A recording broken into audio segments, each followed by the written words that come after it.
কারোর যদি দেখে খেতে ইচ্ছা করে, আমি কিন্তু তার দায়ভার নেব না।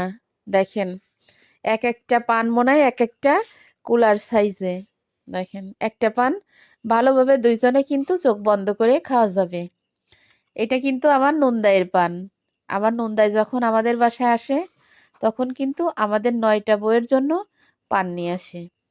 এমনি যা নিয়ে আসে, কিন্তু পান থাকবেই। তার নিজের হাতের খিলির পান। তার দোকান আছে, ৩-৪টা মুদি দোকান আছে বড় বড়।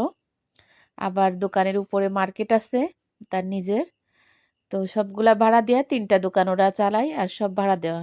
উপর নিচেই সব ভাড়া দেওয়া। তা আমার নন্দাই কিন্তু অনেক সুন্দর পান বানাতে পারে। আমার নন্দাই একদিকে, একদিকে হচ্ছে মামা। তো সেটুকু লাস্টে বললাম। না হলে হয়তো আমার নন্দাই কষ্ট পাবে। আসলে আমি মামাই বলি। আমি অন্য কিছু বলি না, মামাই বলি। আমার আপন মানে আমার মার ছোট মামার ছেলের সাথে আমার ননদ দিয়া। অর্থাৎ আমার আপন মামা বললেই চলে। যাক, এটা নিয়ে আপনারা কিছু মনে করেন না।